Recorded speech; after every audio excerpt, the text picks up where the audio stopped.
Hello, everybody. I'm Guy Kawasaki. I am what am I? The Host. host. That's the word I'm searching for. Four-letter word. I am the host of the remarkable. You are a four-letter word, guy. That's right. A lot of times to peg you are. So Yeah, right. I am the host of the Remarkable People podcast, and it's Wednesday morning, and we have a new episode. I am joined here by the producers, co-hosts, whatever, Peg Fitzpatrick and Jeff Sieh.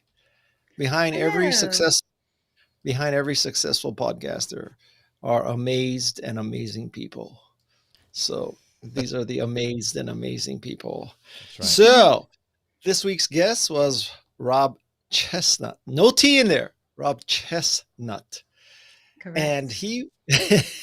he was the chief ethics officer of Airbnb and had also a very senior position at oh my God, where was it, Peg?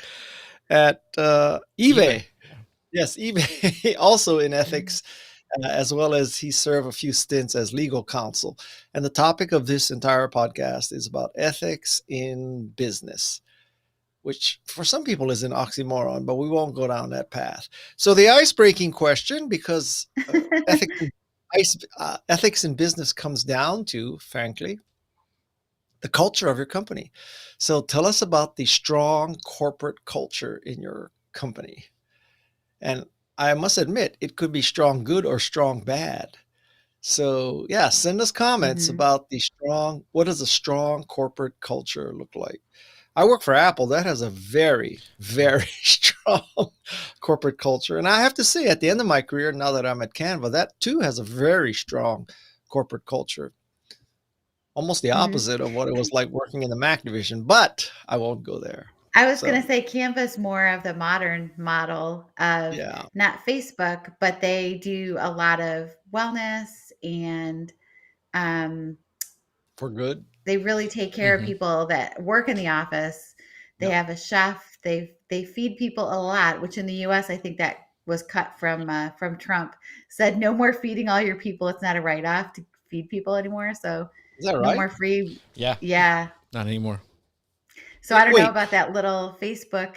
Facebook has wow, like a really great. It's like going to the mall and they have a it's like a town. food court. It's like a Right. food court. They have nail salons and you can go. I remember one Friday we were there. They had like margaritas and nachos like after work. It's like okay. Yeah. So Canva's along that model of nurturing their employees. Except So except we don't support racism. No, so when are you you saying Facebook? Never mind.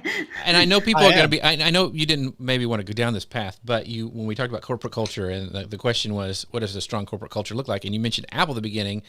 So were you saying that Apple had a negative, strong corporate culture, or Well, because they innovated? So yeah. what did you mean by that? Well, there's a lot of pluses and minuses with Apple. So Apple has a very strong corporate culture, and it was obviously led by Steve Jobs.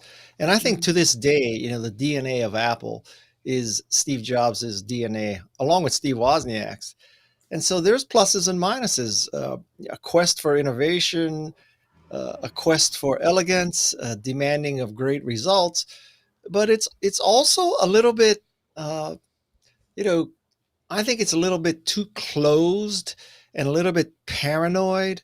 I would say that Mhm. Apple, there's always the quote unquote. Oh, I don't want to get in trouble with people who are underweight, but there's always the example of the 98-pound weakling, hmm and gets sand kicked in his or her face, and then he or she goes and starts lifting weights and conditioning and all that, and now it's not 98 pounds, but it's like a rock solid 195 pounds ripping muscle CrossFit poster boy or poster girl. And yet deep inside of this 98-pound weakling, which is now a 195-pound muscle man or muscle woman, still lurks the psyche of a 98-pound weakling.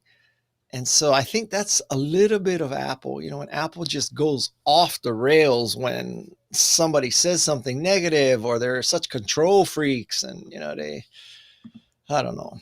I just think that Apple has not taken the next step and has become what I say is a mensch, mensh. That's the next Mm. step in corporate culture. Apple is not a mensch company. It's a highly, highly successful luxury brand, but I would not say it's a mensch. Would Don't you you? think that it was kind of a culture of fear when Steve was there? Because everybody was just like afraid. That's like not a Yeah. nurturing environment.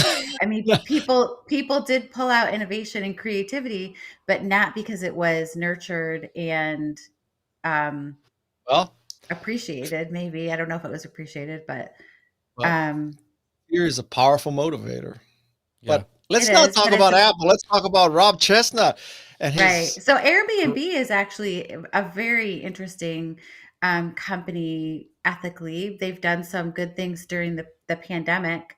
Mhm. Um, and I think that they try to um, have a strong corporate culture. And obviously, it was important enough for them to take their general counsel and have that switch to a corporate ethics officer or chief ethics officer.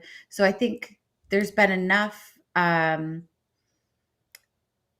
Like Uber bad examples where now companies are like, we don't want that to be us, because it can really be the downfall of your company if your Yeah. CEO makes a huge faux pas, like Hmm. not just faux pas, but ethical error. So here's a question from Marcel over at YouTube, and I think this would tie into even some of our questions later on. And it's not, let me pull it up, but he says, you casually mentioned a lot of perks that people have in the office. How would you build a great culture in a company where everybody works remotely? Well, if you were Canva, Marcel, they actually tried to transfer a lot of those things to people at home. And I mean, I'm not saying everybody has the budget that Canva did. And Canva, to be honest, when they started, did not have a budget. It was probably Melanie and Cliff getting lunch from Melanie's mom in the kitchen because that's where they started. But when Guy and I first started, we were like employees like 20 and 21, something like that at Canva. And they had a chef that came in and made lunches and things like that. When it was the pandemic and everybody had to be at home, they actually started letting people order food, and they were doing the same types of things. Hmm. But they are a very unique company because during the pandemic they exploded because everybody needed graphics more than they did before. Everybody needed Right. presentations, and so their business really um I mean, it's a harsh way to say it, but like they profited from the pandemic. There's some, if you sold toilet paper or hand sanitizer, You did amen to well. you. If yeah, you did well. If it was so I think, how do you switch things like that for in the office to match up at home? So you could do let people pay for fitness classes, so you have wellness, because they used to do things in the office. Mhm. So you could pay for people's Peloton memberships and let them write them off, and just to let your employees know that health and your mental wellness is important. I- Team building, you could do team building things online. So Canva did switch all of their things, and they switched to I think you only have to be in once a year. Was that the thing I saw? Now they Really? switched to at home all Wow. the time. I think you only have to go in like a couple times a year. Oh, But their I'm office behind. now is, yeah, you're late now. Um, but they do things like stand-up meetings, and those would be in person, and then it was like remote people came in, because I used to do the stand-up meetings from New Hampshire, and they were all in Sydney. Um, and so I think that they do those smaller in teams, so they do video things and team building, and yeah. And Well, Zach is amazing. So he's head of marketing now. He was head of people, so I'm sure that they had a lot of great stuff going on.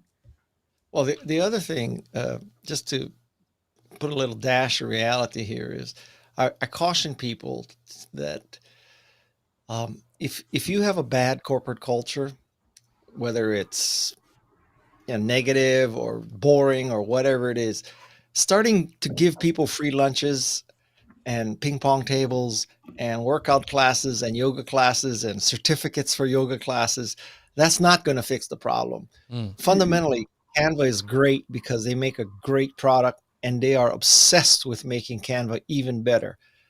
If you Mhm. have that and then you throw the free lunches and ping pong tables and yoga and all that, yes, then it really explodes. But if you have a crappy company with a crappy product and you throw all those perks on it, you'll just have fat, happy people. That's That's not the goal. And also, you can't just have perks and offsites. Yeah. Yeah. I mean, It's we know a a full company like package. that. We know a company like that would go to Yep. South Africa and Tahiti. They take the whole staff like 3 or 4 times a year, right, Peggy? Yep. And this is as they were losing money because they had to all get together and figure out how Right. not to lose money. Well, it may be that you just shouldn't spend $500,000 taking everybody to Tahiti. Well, dumb shit. But anyway. Tell us how you Yeah. really feel. So corporate culture is, and then the ethics, going back to the topic of the podcast and how that comes from the top. I think Apple is innovative that way. They're inclusive, with Tim Cook, being one of the first out gay, top CEOs, which I think was amazing. Ethics, I don't know. It's tough though. I mean, I think this year our examples of ethics for leaders would be uh, Jeff Harvey Bezos Weinstein. and Bill Gates, who, I mean, come Yep. on. So, by the way, if you're interested in this podcast, you guys can go right here. What a concept. Look at that. You can just hold up your handy dandy phone from Apple or Google and put it up there, and you can go and leave us a rating and review. That really helps us out. But you could follow us with the podcast right there and get this latest episode that we're talking about. So if you haven't done that yet, make sure you guys go there and check it out and leave us a rating and review. So very, very cool. This leads right to our second question, Peg, and Guy kind of teased this at the very beginning. I did. Is corporate ethics an oxymoron? What do you think, Guy? Well, I mean, mathematically, you almost have to say for large companies, it could be. I mean, if someone said to you, okay, think of some examples of truly ethical companies that, you admire for what they do. Somebody asked me that question. I only have one answer. Well, besides Canva, but I'm conflicted there. So I only have one other answer, which is Patagonia. Like, I can't think of another example besides Patagonia and Canva. Mm-hmm. I would say. Now, are you saying that because of their return policy and their repair policy and their sustainability? All of the above.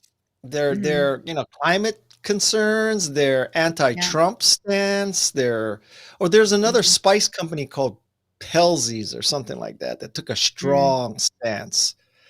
Gabriella Hearst is a fashion designer who is very sustainable. I think she's working with Chloe now, but she does her own brand and she is extremely sustainable. And in the fashion industry, there's the ethics that way, where it's like you can get something cheap and inexpensive, but it's at the cost of a lot of other people's lives. Factories are, collapsing and horrible things. We should have a guest come on about ethical clothing. We should.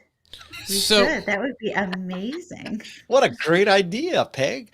So I feel that is a corporate ethical issue, though, and that's the example that you brought up is Patagonia, that they're, they'll return. You can return things. Levi's actually is doing a lot for sustainability because jeans are one of the big water and dye problems in the fashion industry, and you can return any Levi's, and they have this program where they're remaking them. They either resell them because old Levi's have I gotta show you something. You made Guy leave again, Peg. Sorry. So they'll either remake them into other things. Eileen Fisher is another brand that does that too. They'll repair and resell.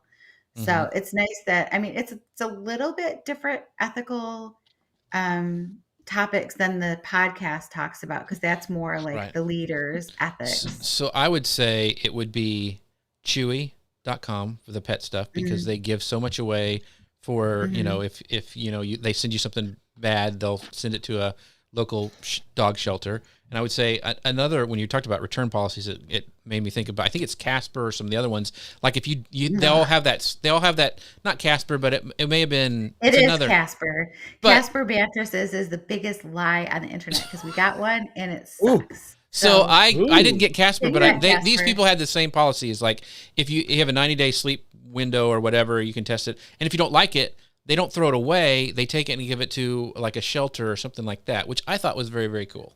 So that it's Well, not wasteful. Casper, you can return it within 30 days, but it's a total pain in the behind to So even. Peg doesn't So like we Casper, so they're not going to be a No, sponsor. because our bed sucks. So sorry. Okay, Malcolm Guy. Gladwell says he loves Casper. What are you guys talking about? I heard So that. you may wonder why I just disappeared because we're talking about I think Levi. I know. I think I know. Uh-oh. What? Tell me. What am I going to show? Something from Beth. Well, I mean, that defines almost everything in this house. So that's Well, Beth used to work at Levi's. okay. But what? She- Okay. So Okay, go ahead. I didn't guess that. we're consolidating and moving a house right now. Mhm. And so, man, you'd be amazed at the shit you find after living in one house for 60 years, no, 30 years. So look at this. Look at what I found. Oh. Is that one of yours that you wore? That was probably, was that Noemi's? This is before I went on the carb diet. But yeah, look at this. So Look cute. at this. So Yeah, I'm saving it for my first grandchild. yeah. Oh, that's cool. It's very cute. I'm just hoping my first grandchild doesn't come from my youngest kids. But Oh, You can that's hope cool. all day long. Yeah. yeah. That is really cute. I thought you were going to show something from Beth because I know she used to. Well, it is from market Beth for in a Levi's. sense. Yeah. Yeah, I'm sure It'd she be picked better it if you out. would have walked on wearing it. But anyway, so One our hour. second question is this. Scott Galloway Kawasaki. That's yeah. right. Oh boy. What leaders do you feel have strong ethics? Now, we didn't say positive or negative. We just said strong. So if you say strong, does that mean that they have ethics or good ethics, or what were you thinking I when you would wrote say this that question? means I was saying positive ethics, like who exudes good ethics, like So Well, Yves Chenard, obviously. who? Yves Chenard, the Patagonia's founder. Oh, is okay, one. got it. Yeah. there's a guy who's been in the news lately, Dan Price. He's the guy who did the gravity payments, where he took a pay cut and by $1 million and gave each of everybody in his company makes at least $70,000 a year. So that's 75. that's what I think is like, okay, that guy's practicing what he's preaching. He didn't really go, and it wasn't a PR stunt. He did it, and then people talked about it from the company, thinking how cool it was. So that's the one that's on my mind right now. Yeah. Yeah, they did a study and they showed that people at 75,000 is the amount where your happiness does not increase if you make more than 75,000. And they doubled their number of employees, and they found that it works because everyone said he's going to go bankrupt and all this stuff, and it's like it's thriving. So it's we should ask gravity payments. We should ask someone like Jen Lim about happiness, because she is the author of Delivering Happiness. Why don't we book her, Peg? No, she's of Beyond Happiness. Oh, Beyond Happiness. Well, first she delivered it, and then she went beyond it. Yep. Yeah, we have we've had so many great guests that they're crossing over now. So ethical, strong breath. I would say Gabriella Hearst, which I just mentioned, and Eileen Fisher is another one who, and Stella McCartney was way before anybody else because her parents were both big vegans, making things. I'm 0 for 3 there. I don't know who those 3 people are, Jeff. How about you? Okay, Stella McCartney is Paul McCartney and Linda McCartney's daughter. I know. Isa Fisher. She's the actress from. No. Not her? She's amazing. No, Eileen Fisher. They're all people. So we'll just say one. We'll say Stella McCartney, daughter of Paul McCartney, who is a Beatle. You've heard of the Beatles, right? Yes, I know the Beatles. Okay. Oh, we have another guest coming on about maggots. Is this the same one? No. So Stella McCartney, she makes ethical clothing, and it really starts from the top with the ethics of not using leather, not using fur. Actually, Billie Eilish just had. You know who Billie Eilish is, Guy? Because your kids probably listen to her, right? A singer. Yeah. With colorful hair. Listen was a big key there. She's blonde again. Oh. But she, Oscar de la Renta wanted to dress her for the Met Gala, and she said that she would love to work with them, but they had to remove fur from their lineup and never sell fur. And they agreed to have her wear the dress. they did that. And I think the younger people are really good at looking, they look at companies for these things more than older generations. So Gen Z especially, and millennials, they're looking at like, she was, Oscar de la Renta is an amazing company, but she was like, okay, but you can't sell fur anymore. Mhm. And she was so happy that they did it because she didn't want to wear a dress by a company that sells fur. Yeah. So that's So amazing. we do have a couple of comments that I wanted to bring up. Is let's see here. So Scott goes, I really enjoyed the podcast. So thank you, Scott, Thank you, for Scott. listening. And Scala says the best three in the world. So I'm thinking that's us. Hopefully she got the right channel. And this, somebody asked, they're listening on the mobile. How can they get the podcast if we could drop the link in? So the best way, just to go to your favorite podcast player, that could be on Google or on Spotify or whatever, and just do a search for Remarkable People. Jeff. Oh my God, Jeff. What? He's on a mobile. Okay. Tell him to boot his camera and put it on the QR Well, there code. she said she was cooking. She said she was cooking, and I didn't know. I didn't want to burn herself. Okay, or anything. wait. Yeah, she's Oh, cooking you don't want her lunch. to burn herself by opening look, the camera, Hope, but she can type it I'm into the search watching engine? on my phone cooking lunch. Can you post the link? I said, well, I was trying to. I got you, girl. I will post the link and tag you after we're done. Yeah. So when the but show is over, I'll go on LinkedIn. other Wait, people are I cooking. asked Just do her- a search, or go I right can- here and use your little Yes. your thing that Can- guys are there we excited go. about. Yeah. Wait, this Wait, might I actually. have to point out, Brandy Yeah. Chastain, one of our former guests who we love, and Yeah. everybody knows Olympic athlete Brandy Chastain, has a question Yeah. in there. Let me find No. it. Yeah, Let she me- has a question for us. I have one Oh. more answer for the Oh, yeah. woman who's cooking. Okay. Okay. So, well, Brandy, we'll get to you, but now this may backfire on me, but couldn't you just say, Alexa, play Yes. Remarkable People? Yes. You can say Alexa or Siri. Now everybody's going. It's all going off across the United you can States. say, "Hey Siri, play Guy Kawasaki's latest podcast." Our download numbers just went up just because of that, Oh. right there. We should do this Here comes every time. mine. Forget that QR code. We just do this every time. See? That's why I have headphones on, because I knew he would do this. Okay, now put Brandy's question up. Okay, here we go. How does Sarah Blakely and Spanx stack up in the ethics and corporate culture? Oh, we tried to get Sarah Blakely. What happened? She said no Spanx. She went. Oh, that was a dad joke by a mom. That was bad. Woo! And I said Spanx a lot. We're still holding it in. Waiting Oh on my it. gosh. Brandy, that is a if good you're still question. out there and if you know her, ask her for us. We would love to have her. She said, you just set off my Alexa, and now it's playing YMCA, so thanks for that. So Wait, why would it play YMCA? That's what Alexa, she was stop. listening to. There. Everybody's Alexa's going Silence. off. Silence returns to the internet. Yes, everybody's just going off.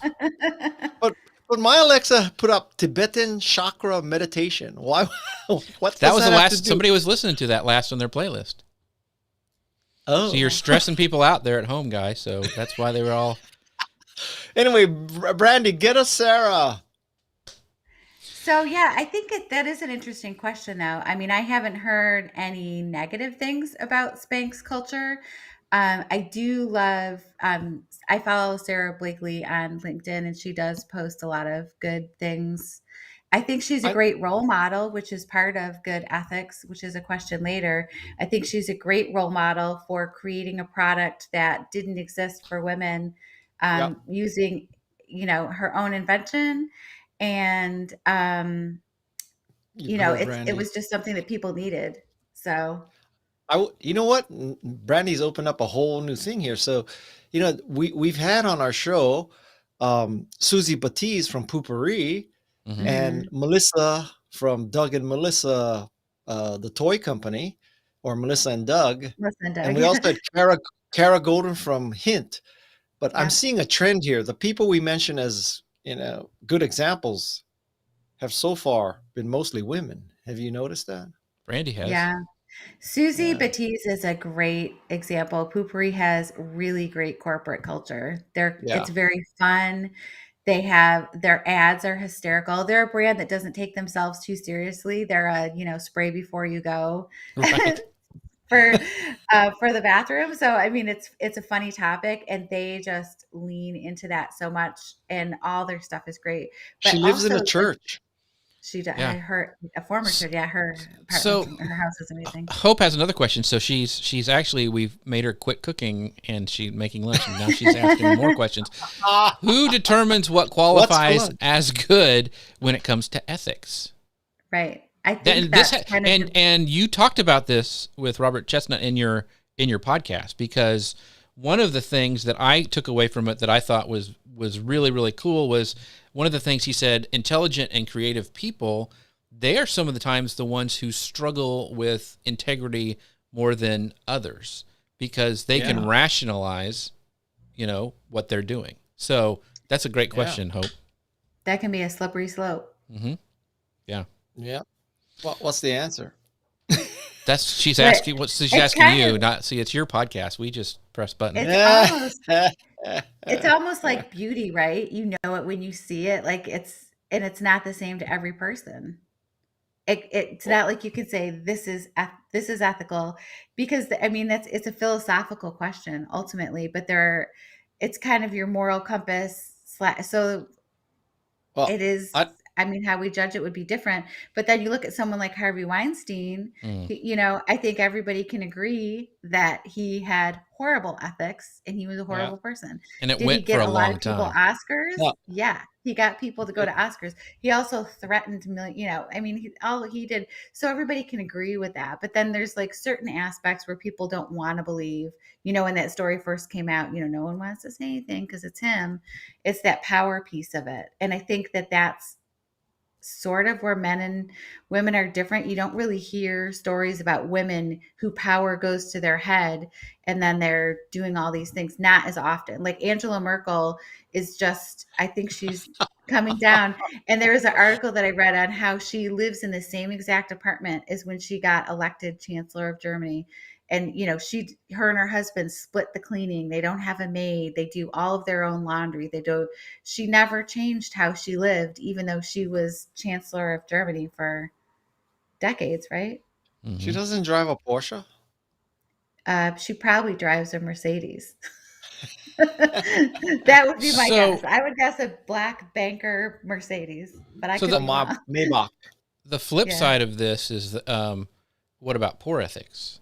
You just talked about Weinstein, and even Brandy goes, this whole conversation is a slippery slope. It really can be, and I think that's why. It is. And so that's why we're going to bring up Hope's comment. She's eating tacos. We asked what she's and typing with only one finger. Thank you for telling us it was the clean one. That's what's important. Your keyboard.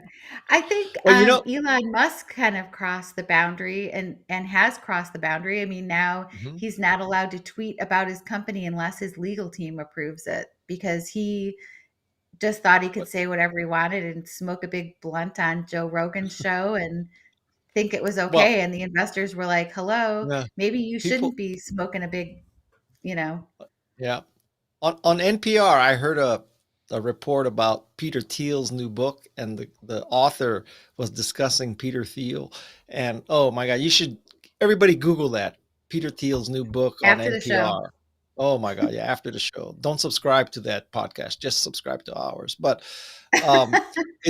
but you know what? I mean, if you have to say that money and the lack of ethics is highly correlated. There's no two ways about it, right? So, what is it? Absolute power corrupts absolutely, kind of a thing. Well, absolute money certainly corrupts absolutely. That's for sure. But here's another great comment. This is from Jonathan. He over on LinkedIn. He says, "I think that there's no difference between corporate ethics and personal ethics.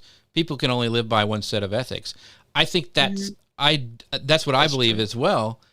Mm-hmm. But then you look at like what Guy just said. It seems like, maybe we should never wish for money and fame and success, because it seems to corrupt the higher up you go. I mean, well, that's a great point.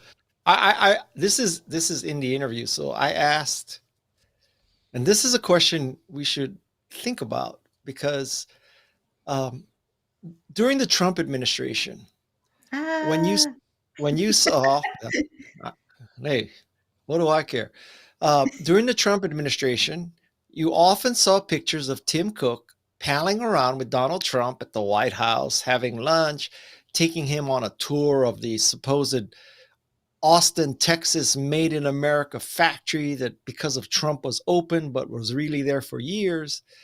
And now there's two, and this is a question I'd like people to comment on. So there's two ways of looking at Tim Cook palling around with Donald Trump. One is his responsibility is to the shareholders. And if sucking up to Donald Trump means that, Apple remains on the okay to buy for the US government and doesn't get tariffed by China, he's doing the right thing. He's doing the fiduciary responsibility to shareholders. The other attitude is, if not Tim Cook, CEO of the richest company in the world, if he can't draw the line because he's untouchable, who can draw the line if not Tim Cook? So send in your comments. Do you believe that his fiduciary responsibility is to the shareholders to suck up or not? Well, Brandy has a comment about kind of this in the same lane. If you're a company, Okay. is your ultimate goal to make money, make people happy, make the world a better place? Which one? And then you say, who matters within your company? Those in leadership at the top or every person in every job? And are they balanced? Who gets bonuses and stocks and all that kind of stuff? So that's a great point, Well, So, I think, an old Yiddish saying is, when a fish gets rotten, the head stinks first. right. Yeah. And There was a while back, there was a grocery store chain here that went on strike for different reasons. And the people that worked there, they get like profit sharing. And so that kind of goes to what, like, does everybody share in the money? The example that Jeff gave with the guy who takes the lower salary and Dan Price takes the lower salary, everybody gets at least this amount. So they have a livable wage. I think not a lot of companies look at that, the money piece of it. There's that, and then getting into the ethics piece of it, when there's CEOs that do horrible things and then they're let go, they have these golden parachutes that are ironclad by their lawyers and they still make all the money. Like, I think McDonald's was the example from the podcast. If you guys are interested, go listen to that story. Yeah. And then that's a whole other ethical issue. Right. These contracts are signed before you even start working. Well, McDonald's is an example of the CEO got canned without a bonus, right? Or a golden parachute. No, didn't he get it? I thought he did No. get it. No, they mentioned in the he was the one podcast. that didn't. no. Okay. But you know what? Okay, so like a large Mountain View company, general counsel dates someone in his department, gets her pregnant, they break up, he marries another woman in her department, leaves with about $200 million of options. Another person at that company heads a large division, a lot of allegations about sexual harassment, leaves with $90 million. So, if you're a rank and file employee at that company, what's the message? Don't work late. It's there's a lot going on at the office. You don't want to be there. I guess so. So one of the things I think is, I've been there before. I've been in that kind of office before. So yeah, the answer was don't be in your cubicle when no one else is around. So you mentioned Dan, we talked about Dan Price earlier, and I think one of the things that one of the good things, if there's anything that's come out of COVID, is that we've seen the importance of the frontline workers and how things that it's not fair and what they've had to go through and all that stuff. And you mentioned Dan Price and him, the livable wage and all that kind of stuff. And I think we're seeing more and more of that, and companies that are doing that hopefully will continue to be rewarded with better, customers and clients and stuff like that. So I saw a great story in the Post this morning about how the frontline workers in a nursing home in, I think, Virginia, some of them hit the lottery and could apply for a visa, but the fee is now $725, even though the previous administration wanted to double that. And so the residents of the nursing home raised money and helped coach the frontline immigrant workers to help them become American citizens. Now, isn't that a great story? That is. Really cool. So we are about halfway through our show today, so don't forget to go to remarkablepeople.com, or if you have not subscribed or followed or actually left us a rating and review, make sure to hold up your little devices and what? And be sure to listen to Brandy Chastain's episode. Yeah. She's been in the comments today, so give her a follow and listen. And yeah, we love comments. We love all that kind of stuff. But if you haven't followed us yet, make sure you do that. Hey, Brandy, if you're still there, how's the remarkable tablet treating you? That's right. She got one. So one of another question, and I think it's a great one that Peg came up with is, who do you think, other than Guy Kawasaki, who do you think is a good role model? We'd love to know in the comments who is a good. We've had a couple that we've talked about. And Hope had a great question. Charles Barkley. Hope had a great. He doesn't want to be your role model. She had a great comment. So maybe the foundation of good ethics is humility. I thought that was pretty profound. Yeah, that's for somebody who's cooking at the same time. Hope she can cook and film I know she's coming up. I can't do tweetables right when she's cooking. Yeah. Jeez. But who would you say is a good role model? That's a tough one. Go ahead. Here's an example that kind of, and I have an ethical twist on it too. So Beyonce recently did a campaign with Tiffany Diamonds, and there was artwork in it was like videos and photos, and it was like, I don't know how to say the name properly. It's Basquiat, I think. Sorry, I'm saying the name wrong, but it's this really famous artist who passed away, and he did really like modern contemporary art. And they used it in there, and it was kind of like the Tiffany blue. And people immediately started like railing on Beyonce for using art in this ad and blah, blah, blah. Okay, number one, Tiffany's obviously set up the whole thing. But here's the thing. The art is, you can rent the art. Like the art, there's like a foundation where you can like use this art for commercial things, and you pay for it. So the people looked at it was like this ethical thing. Like, how dare you use this great art for blood diamonds? There's a lot of pushback for this, where she's usually like a really, I still think she's a positive role model, but she got an ethical pushback for using art. There was also a story this morning about how Tiffany controls who can use that blue. Is that possible? It's Tiffany blue. So I'm sure it probably is. They probably have trademarked it. It's a very specific color. I guess. Yeah, you can trade. There is some things that you can trademark colors that. We need a Guy Black. The black. They just came out with the whitest white. They just had the whitest white they developed. That's going to, it's going to actually change the cooling industry. So Porsche has a color for its car called chalk, and it looks like dull chalk. That doesn't sound extra. I don't know why you would do that. So Hope says, this talk about role models here, and Hope says, I'm a mom equals superpowers. That's true. Yep. She can cook and tweet and do all that stuff. So moms, I think, are, yes, unsung heroes and role models. Yes. Teachers. And many people, podcast guests, have cited their mom's influence. Yeah. So our parents definitely are people who influence our ethics, for sure. Interestingly, Peg, I can't think of one example where one of our 100 guests said dad. Said their dad. I know. Yeah, really? Seriously? It's true. I can't think everybody of one. said their mom. And Abe Lincoln. Abe Lincoln said his mom. Huh. Yeah.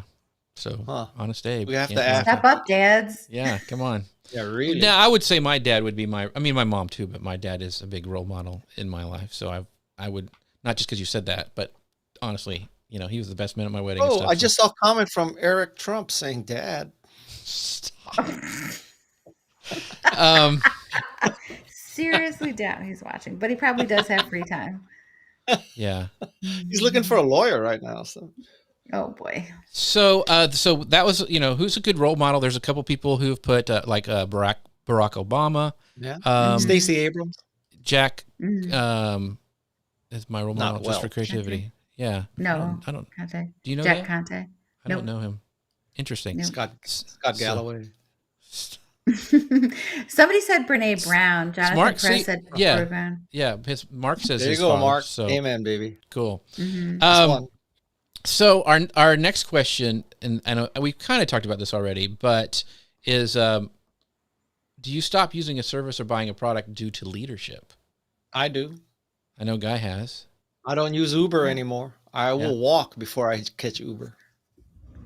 Yeah, Shayla is the same. Shayla's a Lyft girl. Yeah. Mm-hmm.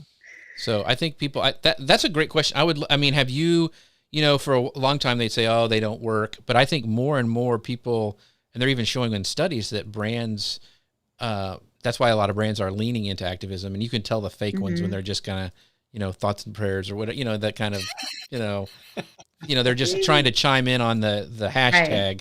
Right. But there is a lot of, especially the younger generation, and my daughter, I know for sure, is like, they want to put their money with something that they believe in and that company is behind. And so I think this is going to be more and more important in the future. And I don't think brands are going to be able to walk the fence as much as they used to be able to. No, because now you can tell who gave to certain areas, like who gave to this, who gave to that kind of thing. Right. Yeah. If your company supports X with contracts, Wayfair got a big pushback on that. Well, there was a while back. There was some news item about how Toyota had donated money to 30 of the congressmen or Congress people who voted against the ratification or whatever of Biden.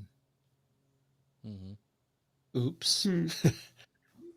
Right. So yes, I do. I don't like Facebook. After being in a Zoom meetup with Cheryl, a Barbie doll is more real than hers. Insta and WhatsApp is connected. So I'm glad. Tell us how you feel, because that means there's some people. I mean, there is that whole thing about delete Facebook. Vanitha is leaning in, so to speak. Yeah. And this isn't. We didn't talk about this at the very beginning, but this is a great question. What is your definition of leadership? Does that just mean a boss ahead of you in the company? But what is a definition of leadership? Okay. Mine would be a moral compass and inspiration. That's deep. That's a tweet. I know. I'm a deep guy. I know. Deep guy. That's a t-shirt. We're going to have merch. Deep guy. That's a color. Deep guy. It's true. Hey, you guys, we're thinking of doing merch. What do you think about that? Hats? Cups? Oh, God. Yes. I think it's a good idea. We're doing it. Make Apple great again. That's what the whole thing is. No, we used to have. I have some. Where I gotta look for some merch here. No, we used to make these little sassy quotes with that little dinosaur guy. Remember, Guy? We did those. So Hope has that were like, stop reading inspirational quotes and get back to work with things like that. Man, Hope is on fire today. A coworker just interviewed with Facebook and pulled out of the process because she decided it's just not aligned with her values. And the latest Instagram deal with teens solidified that. There's a lot of people who are doing what they call the Great Migration or the Great Resignation. Well, what's the Instagram deal? Because there's studies that show that now that Instagram is harmful for teens. They knew about it, and there was a report inside of Facebook that it was. They knew it was going on, and it was leaked, and so. Not cool. So they didn't change anything. But so integrity, inspiration earns my loyalty. Yeah. So very cool. What are we gonna do with a Hope? We need her every week. That's right, Hope. You're our Hope superpower. And Brandy. Yeah. Hope and Brandy. That sounds like a great brand. Hope and Brandy. So our final question is this one.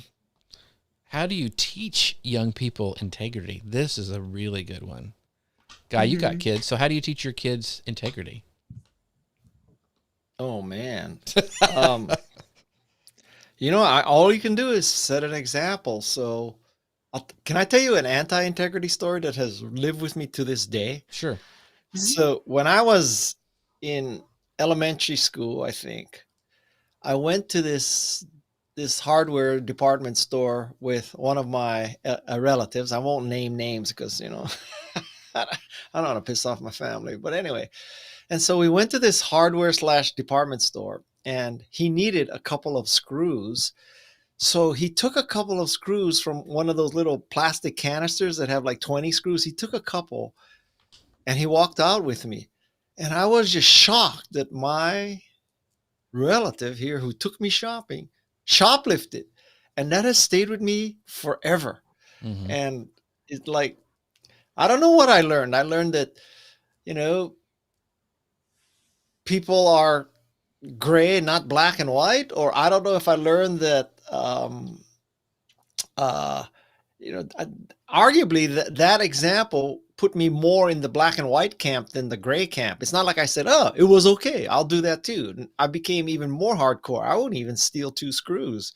So, but that was really, it wasn't a scar, but this has stayed with me to this day, that somebody did that. By the way, that story is inside of the podcast. If you guys haven't checked it out, make sure you do that, because Robert, and I'm not going to spoil it, he shares a story from his childhood that really affected him as well. Yeah. And you can find that by just holding up your little handy dandy phone and clicking on the QR code, and you will be brought to the podcast where you can follow us and you can download and listen to this episode. I have a similar story that Robert shared, but it was a little different. I remember I had the same one that he had, like at the store, but one of the ones that I had when I was growing up is I found a wallet with a lot of money in it. And we found the thing, and I was like, I remember taking it to my dad, and he's like, well, you need to call it. And I'm like, okay. And I was expecting, you know, you always see those things, and like, and then he gave him the entire contents of his wallet, and as a thank you for being such an honest young man. And the guy went, thanks, and didn't give me a dime.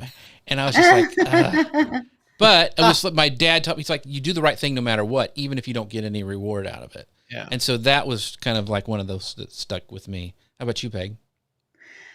I was going to say leading by example for sure. And I think one of the ways that I did it with my kids, they were all like in theater and dance, and they always earned every single part they got. And there was a lot of like stage parents that would put pressure on people to give their kids better parts, or, you know, do things to push that. And I never did that. Like every part my kids ever got, they earned it, and they knew that, and they never got pushed up to other levels. It was all on their own merit.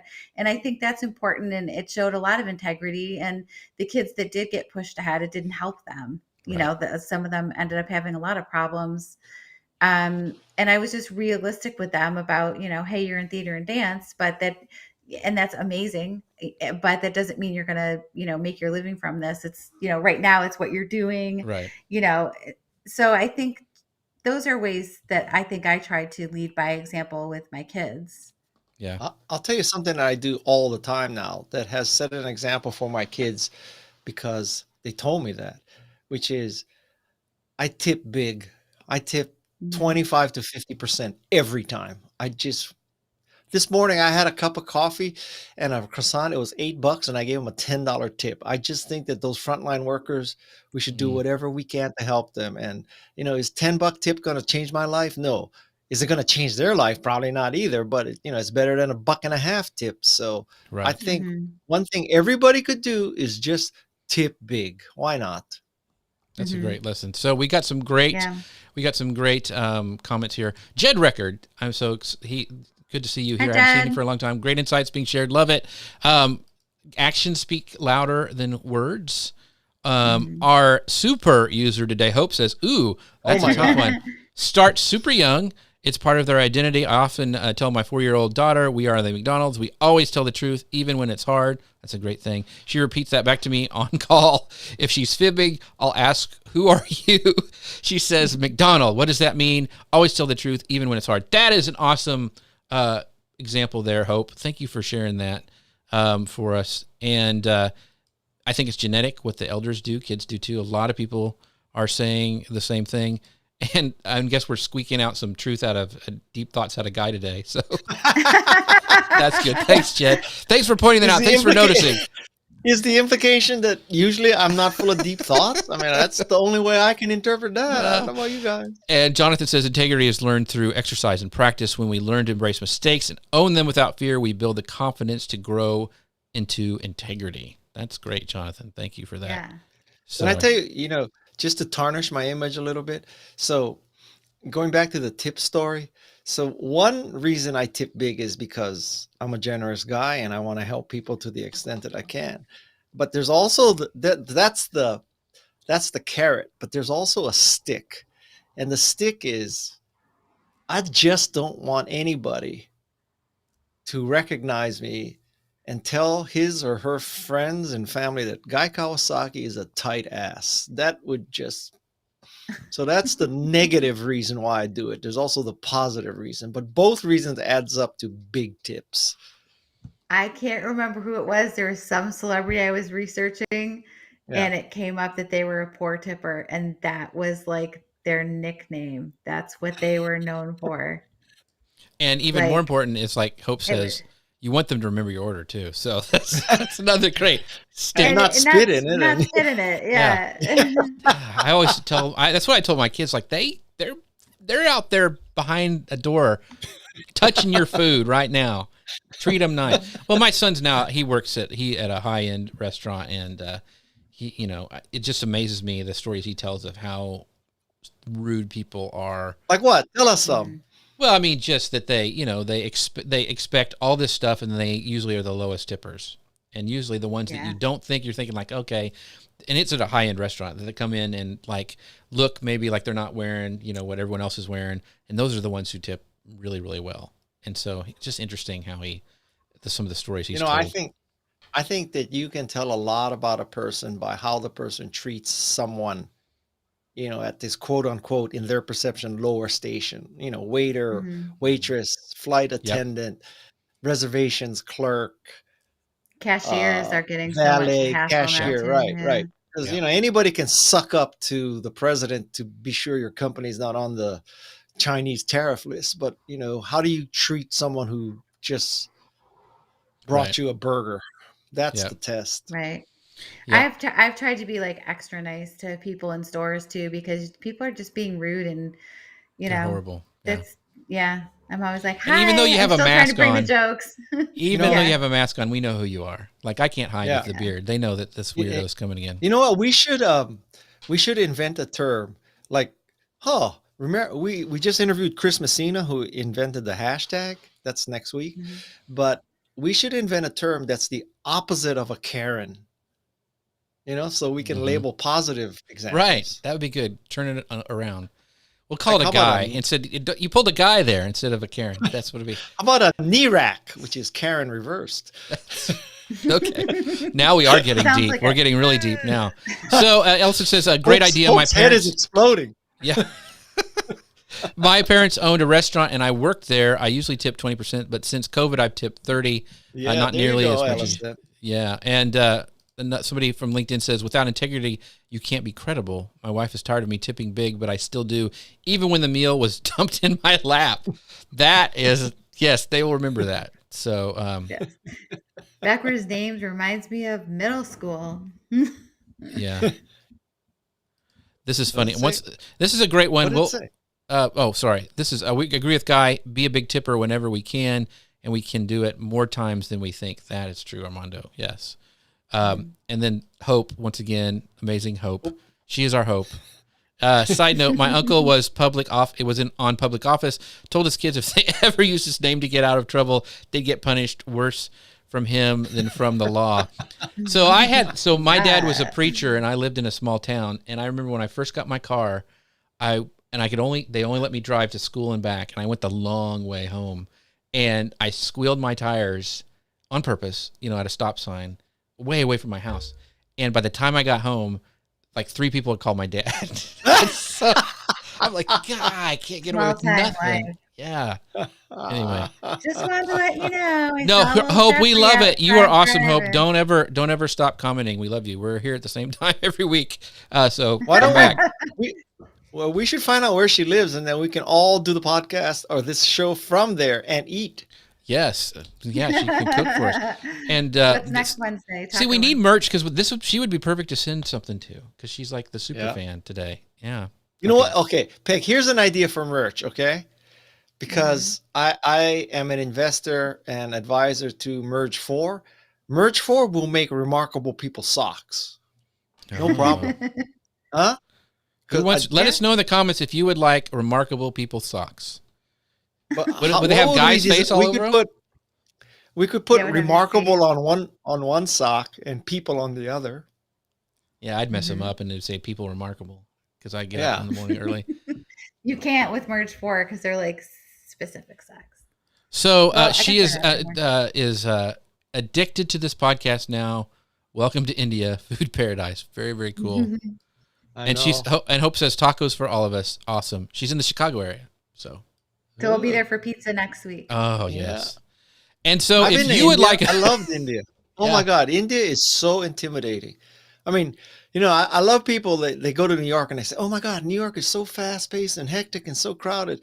And then you get off the plane in India and man, you are literally in a different world. Oh my God.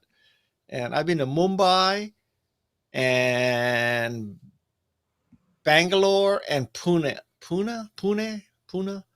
Wow, India was an experience. Holy cow. Did you do it all at once, or are those 3 different trips? No, those are over the course of years. I mean, you can only take so much of India if you're an American. I mean, it's an assault on your senses that there's so much stuff happening and the colors are so beautiful and it's so humid and it takes 4 hours to go 5 kilometers and it's an out of body experience, India. Yeah, she says all senses come together. She lives in Mumbai, so Yeah, very, very cool. So I stayed at the Oberoi. Very cool. So we are at the end of our time. We've gone through all our questions. Do not forget to check out remarkablepeople.com. This is a really, as you can tell, that's a really deep, interesting conversation this week with Robert Chestnut. We've got a really interesting one coming up next week that we'll be talking about, same time, same channel. But if you want to follow us on the podcast, make sure you go to remarkablepeople.com or hold up your phone and just click on this QR code and follow us there, please. And we would love it if you would leave a rating and review. And maybe next week we'll read all the ones we got this week on the show. And everybody should vote whether they want socks. Yes, let us know. Socks, merch. Socks for the win. And thanks for everybody for listening and commenting. And hey, Brandy. Hey, yes. girl. That's awesome. Like Brandy's yeah. And Hope, I would take off my shirt and wave it, but I don't want to go all Galloway on us. So yeah. Hope, you're our only hope. Thank you so much. You've kept us on track today. She goes, thank you for the great combo. This was way pertinent topic. Yes, it was. So if you haven't listened to the podcast, make sure you guys check it out and leave us comments like here in this thread. If you go listen to it, pop on back. Let us know what you think after you leave us a rating review over on your favorite podcast platform. And with that, Guy, I'll let you have the last word. Well, it is aloha and mahalo. And for crying out loud, get vaccinated and wear a mask. I'm going to go all Fauci on you. Yeah. Awesome. Do the right thing. See you guys next time. Right thing. Bye. Bye, everybody.